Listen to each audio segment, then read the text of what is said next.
Hello বন্ধুরা, কেমন আছো তোমরা সবাই? আশা করি তোমরা সবাই ভালো আছো। ভগবানের কৃপায় যে যেখানে আছো ভালো থেকো, সুস্থ থেকো, এই কামনাই করি। মামনের মনের কথাতে তোমাদের সকলকে সুস্বাগতম।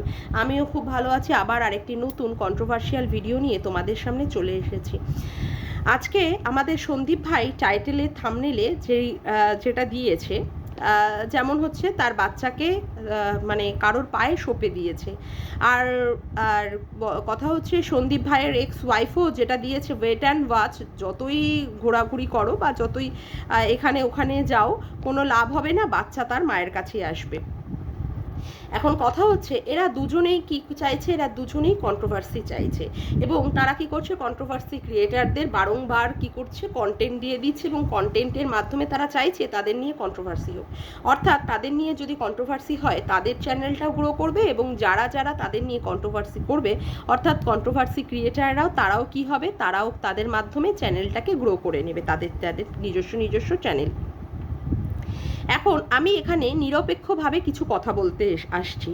আমি এখানে কারোর পক্ষ নিয়ে কথা বলবো না। আমি সন্দীপ ভাইয়ের পক্ষ নিয়ে কথা বলবো না। আমি মানে কথা বলবো হচ্ছে সন্দীপ ভাইয়ের এক্স ওয়াইফকে নিয়ে। ব্যাপার হচ্ছে যে ইউটিউবটা কিন্তু আদালত নয়, এবং যে সমস্ত আদালতের কাজকর্মগুলো চলছে অর্থাৎ সন্দীপ ভাই আর সন্দীপ ভাইয়ের ওয়াইফ দুজনের মধ্যে, সেইগুলো মানে যাই হোক 498 এর মতো কেস বা বাচ্চার কাস্টাডি নিয়ে যে সমস্ত কেসগুলো চলছে সেইগুলো আদালতে চলছে। এবং এরা প্রত্যেকবার বারংবার কি করছে, আদালতের যে সমস্ত কার্যকলাপগুলো সেইগুলো তুলে ধরছে, হিউম্যান রাইটস তুলে ধরছে, সমাজসেবক সমাজসেবিকাদের তুলে নিয়ে আসছে, তারপরে চাইল্ড ওয়েলফেয়ারকে নিয়ে আসছে, চাইল্ড কমিশনকে নিয়ে আসছে, এবং বিভিন্নভাবে এইগুলোকে ফোরকাস্ট করে ইউটিউবকে তারা প্রমোট করছে। এখন আমার বক্তব্য হচ্ছে এইখানে কিন্তু এই ধরনের প্রমোটের কোনো জায়গা নেই, এবং ইউটিউবে এই সমস্ত বলে সেই জায়গাগুলো তৈরি করার কোনো মানেই হয় না। এটা সত্যি কথা বলতে একটা বোকামি পানা। কারণ এই যে আজকে কোর্টের যে ব্যাপার, কোর্টে বাচ্চা কার কাস্টাডিতে থাকবে, বাবার কাস্টাডিতে না মায়ের কাস্টাডিতে, এটা হচ্ছে একটা লং প্রসেস। এই লং প্রসেসের মধ্যে যেতে গেলে অনেকটা টাইমের ব্যাপার, এবং সেখানে জাজ কিন্তু সবার দিকটাই বিচার করে তারপরে কিন্তু সেই রায়টা দেবেন। এবং এই সমস্ত কথাবার্তাগুলো বলতে গিয়ে অনেকেই বলছেন পরকীয়ারত অবস্থায় মহিলারা বাচ্চার কাস্টাডি পায় না বা অমুক তমুক, কিন্তু আমাদের মানে বোম্বে হাইকোর্টে সেখানে বলাই আছে যে পরকীয়ারতা মহিলারা বাচ্চার কাস্টাডি পেতে পারে, এবং পরকীয়াটা এখন বৈধ হয়ে গেছে, এবং সেক্ষেত্রে এখন তার নিয়ে কোনো রকমের সেইভাবে আইন বা কোনো রকমের কেস হয় না। আমি সে সমস্ত কন্ট্রোভার্সিয়াল ব্যাপার নিয়ে আমি কথা বলতে চাই না, বা আমি এরকম ব্যাপারে ঢুকতেও চাই না। এখন আমি যে ব্যাপারটা নিয়ে বলছি, বাচ্চা কার কাছে কাস্টাডিতে থাকবে, মায়ের কাছে না বাবার কাছে? হ্যাঁ, অবশ্যই মা জন্ম দিয়েছে, মায়ের অধিকার সবচেয়ে বেশি, মায়ের কাছেই থাকা উচিত। যেমন আমরা জানি যে যদি কোনো অবস্থায় নিয়ে কোনো মহিলা যদি কোনো রকমের কেস ঘটায়, তখন তাকে কি করতে হয়, তখন তাকে জেলে বন্দি থাকতে হয়, এবং জেলে বন্দি থাকাকালীন অবস্থায় তার বাচ্চা কিন্তু তার মায়ের সাথে সাথেই থাকে। আবার আমরা যদি এই ব্যাপারটাও দেখি যে বাচ্চা থাকার ক্ষেত্রে বাচ্চার সুরক্ষা বা সুরক্ষিতর ব্যাপার যেহেতু মাকে দেওয়া হয়, বাবা হয়, মা হচ্ছে মানে সমস্ত কিছুর ক্ষেত্রে নির্ভরযোগ্য স্থান। কিন্তু আমরা এটাও ভুলে গেলে চলবে না বিভিন্ন দিকে ঘটে যাওয়া বিভিন্ন ইনসিডেন্ট। যেমন একজন শিক্ষিত মহিলা যার নাম হচ্ছে সূচনা শেঠ, সে বেঙ্গালুরুতে থাকাকালীন তার স্বামীর সাথে তার ডিভোর্সের ব্যাপার চলে, এবং স্বামীকে একদিন করে বাচ্চাটাকে দেখতে দেওয়ার পারমিশন দিয়েছিল হাইকোর্ট বা সুপ্রিম কোর্ট। সেখানে বাচ্চাটাকে নিয়ে যে গেল হচ্ছে কোথায় না গোয়াতে নিয়ে গিয়ে বরের সাথে এই যে মান অভিমানের যে ক্ল্যাশ, বরের যে সঙ্গে যে ইগোর ক্ল্যাশ, সেখানে কি করে দিল, বাচ্চাটাকে খুন করে ব্যাগের মধ্যে বন্দি করে রেখে দিল, এবং যাতে করে বাচ্চাটা তার বাবাকে না দেখতে পায় বা বাবাকে ফোন না করতে পারে, বা বাবা যাতে করে বাচ্চাটাকে না নিতে পারে, এ ধরনের কিন্তু ঘটনা ঘটিয়েছিল। আবার তার অনেক বছর আগে, যতদূর সম্ভব 2010 বা 12 সালে ঘটে যাওয়া, ইন্দ্রাণী মুখোপাধ্যায় বলে একজন ভদ্রমহিলা, যিনি কিনা কোনো একটি সংবাদ মাধ্যমের চ্যানেলের মানে মুখ্য ভূমিকায় ছিলেন, যাই হোক সেই সমস্ত কথা আমি তুলছি না সেখানে, তিনি কি করেছিলেন, তার ঈগল লড়াইয়ের জন্য তার পূর্বে জন্ম দেওয়া তারই কন্যা অর্থাৎ চীনা বোরাকে কিন্তু তিনি নিজে হাতে গলা টিপে কিন্তু খুন করে দিয়েছিলেন। যেহেতু তার বর্তমান যে স্বামী মানে তৃতীয় নম্বর যে স্বামী ছিলেন, তার আগের পক্ষের মানে বাচ্চার সাথে যেহেতু শিনা বোরা একটা সম্পর্কে, একটা প্রণয় জাতীয় সম্পর্কে কিন্তু যুক্ত হয়ে গেছিল, সেজন্য সে কি করেছিল, তার মেয়েকে নিজে হাতে মানে ডেকে নিয়ে নিজে হাতে মানে মানে যতদূর সম্ভব 4 চাকার গাড়িতেই বসে মেরে ফেলে দিয়ে কোনো একটা জায়গায় ফেলে টেলে দিয়ে এসেছিলেন। এখন বাচ্চার কাস্টাডি সুরক্ষিত নিয়ে ভাবতে গেলে তাহলে বাচ্চাটাকে এই যে মায়ের কাছে দিতে গেলেও কিন্তু অনেক ধরনের, নানা ধরনের মনের মধ্যে অনেক ধরনের প্রশ্ন আসে। এখন ব্যাপার হচ্ছে এই সমস্ত কথাবার্তা মানে ভাবা বা অমুক করা, এটা মনে হয় না আমাদের এখানকার কোনো কাজ। এটা যথোপযুক্ত কাজ বা যেটা কাজ হচ্ছে এটা হাইকোর্টের কাজ বা সুপ্রিম কোর্টের কাজ হবে, যদি হাইকোর্ট থেকে এই অর্ডারটা সুপ্রিম কোর্টে যায় তবে সেক্ষেত্রে সেইখানে গিয়ে কাজটা হবে। আমাদের মনে হয় না এই সমস্ত ব্যাপার নিয়ে এখানে কোনো ভার্ডিক্ট দেওয়া উচিত।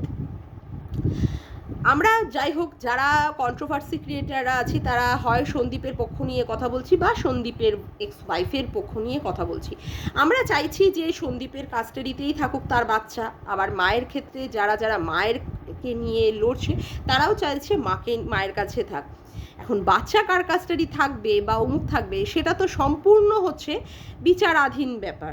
সেখানে বিচারকই ভাববেন যে আদৌ মা সঠিকভাবে বাচ্চাটাকে মানুষ করতে পারবে কি না, বাচ্চাটা সেখানে গেলে বাচ্চাটা সুরক্ষিত থাকবে কি না, ভবিষ্যতে বাচ্চাটা মানে সুন্দরভাবে বেড়ে উঠতে পারবে কি না, বা শিক্ষায় শিক্ষিত হতে পারবে কি না, এই সমস্ত ব্যাপারগুলো সেটা বিচারকই ভাববেন। আবার বাবার কাছে যে বাচ্চাটা এতদিন ধরে রয়েছে বাবার তত্ত্বাবধানে, সেখানে ঠাকুমা ঠাকুর দাদার সাথে বেড়ে উঠছে, সে আদৌ সুন্দরভাবে বেড়ে উঠছে কিনা, ভবিষ্যতে আরও সুন্দরভাবে বাড়বে কিনা, এই সমস্ত যে ব্যাপারগুলো উঠে আসছে সেইগুলো ব্যাপার হচ্ছে কোর্টের বিচারাধীন। তো আমার মনে হয় এই কোর্টের বিচারাধীন ব্যাপারগুলো যেগুলো লং টার্ম প্রসেস, এই ব্যাপারগুলো কোর্টের বিষয় নিয়েই থাক। আমরা আমাদের মতো কন্ট্রোভার্সি করি, তবে বাচ্চার ব্যাপারটাকে নিয়ে প্রত্যেক দিন বাচ্চাটাকে নিয়ে নিয়ে এই যে কন্ট্রোভার্সিগুলো হচ্ছে, এই সমস্ত কন্ট্রোভার্সি করাটা মনে হয় না আমাদের জন্য খুব একটা উচিত বা সমীচীন কাজ হচ্ছে, মানে আমার ওপিনিয়ন। এবার আমার ওপিনিয়নের সঙ্গে আপনারা বন্ধুরা যদি সহমত হন তবে অবশ্যই আমার কমেন্ট বক্সে এসে আপনারা কমেন্ট করবেন যে আমার যুক্তি বা আমার চিন্তাধারার সাথে আপনাদের চিন্তাধারা মিলছে কি না। আমার মনে হয়েছে যে এই সমস্ত কোর্টের ব্যাপার ট্যাপারগুলো আমাদের এই ইউটিউবে সোশ্যাল মিডিয়ায় না নিয়ে আসাই ভালো। আমরা সত্যি কথা যার পক্ষ নিয়ে কথা বলবো আমরা তার এগেনস্ট পার্টির অবশ্যই দোষ খুঁজে বেড়াবো, এটাই আমাদের কাজ। এবং আমরা যদি এক্স ওয়াইফেরও যদি দোষ খুঁজি মানে দেখি, তাহলে এক্স ওয়াইফের অনেক অনেক অনেক অনেক অনেক অনেক প্রচুর প্রচুর দোষ পরকীয়ার ক্ষেত্রে। এবং বাবার ক্ষেত্রে যদি হয় বাবাও সেইভাবেই কি বাচ্চাটাকে টেক কেয়ার করতে পারবে কি না, এবং তার ঠাকুমার বয়স হচ্ছে, সেও বিভিন্ন কাজে যুক্ত হয়ে যাচ্ছেন, এই ধান কাটা, ধান ঝাড়া, তারপরে ঘরের কাজ, রান্না বান্না, কাজকর্ম, তারপরে সমস্ত কিছু করেও তারপরে বাচ্চাটাকে দেখাশুনো করে। এখন আদৌ বাচ্চাটা সেইখানে সঠিকভাবে কত ভালোভাবে সেখানে মানুষ হতে পারবে বা কি না, এটা অবশ্যই বিচারাধীন ব্যাপার। আমরা এই সমস্ত ব্যাপার নিয়ে লড়ালড়ি না করে আমরা অন্য ব্যাপার নিয়ে কন্ট্রোভার্সি করাটাই মনে হয় আমাদের সমীচীন ব্যাপার। কারণ ভিডিও তো অবশ্যই ভিডিওর মাধ্যমে কিছু তো অ্যানালিসিস করা যায়, কার চরিত্র কীরকম বাকি, ভিডিওর বাইরেও অনেকে অনেক কিছু করে বেড়ায় যেগুলো ভিডিওর মাধ্যমে ধরা যায় না। তবে আমি অবশ্যই এখানে সন্দীপের চরিত্র নিয়ে কোনো রকমের কথা বলতে আসিনি, কারণ আমি জানি সন্দীপের চরিত্র যথেষ্ট পরিষ্কার পরিচ্ছন্ন। আমি কোনো মানে কারোর ভায়া মাধ্যমে বা অমুকের গোপন সূত্র থেকে খবর পাওয়া এই সমস্ত নিয়ে আমি কথা মানে আমি জানিও না, আর আমি এই সমস্ত নিয়ে কথা বলবোও না। তবে আমরা দেখেছি সন্দীপের এক্স ওয়াইফের ক্ষেত্রে অনেক অনেক ভিডিও বা অনেক অনেক ফুটেজ উঠে এসেছে, এবং সন্দীপের এক্স ওয়াইফও যার সাথে পরকীয়ারতা তার নাম করে করেই বলেছে তার সাথে সম্পর্ক সে এখন থেকে রাখতে চায় না। তারপরে তার আগেও সে লিখেছে সে অমুক ভদ্রলোকের কাছে সুরক্ষিত, যখন তার দাদা মুড় খেয়ে মানে মারধর দিয়ে তাকে বোনকে বাড়ি থেকে বার করে দিয়েছিল, এই সমস্ত ক্ষেত্রে। এখন পরকীয়ারতা মহিলা বাচ্চা পাবে কি বাচ্চা পাবে না সেটা কোর্টের বিচারাধীন, সেটা কোর্টই বিচার করুক। আমরা মহামান্য আদালতের উপরে আমাদের আস্থাটা বজায় রাখার চেষ্টা করব, এবং চাইবো যাতে করে বাচ্চাটা, সত্যি কথা বলতে বাচ্চাটা সুন্দরভাবে বিচার পাক, সঠিক বিচার পাক, সিঙ্গেলভাবেই বাচ্চাটা বেড়ে উঠুক, এবং বাবার কাছে কি মায়ের কাছে সেটা পরের ব্যাপার, সিঙ্গেলভাবেই বেড়ে উঠুক, বাবাকে বা মাকে নিয়ে, হয় বাবার কাছে থাকুক বা মায়ের কাছে থাকুক, সপ্তাহে সপ্তাহে যে কোনো কারোর কাছেই নিশ্চয়ই দেখতে পাওয়া যাবে বা অমুক করা যাবে, সেই ব্যাপার নিয়ে করা থাকুক। আমার সাথে আপনারা একমত হলে অবশ্যই আমার কমেন্ট বক্সে এসে কমেন্ট করবেন। আর ভিডিওটা ভালো লাগলে অবশ্যই বেশি বেশি করে লাইক করবেন, শেয়ার করবেন আর সাবস্ক্রাইব করবেন। আজকের মতো আসি, তবে আবার দেখা হচ্ছে একটি নতুন ভিডিওর সাথে। বাই।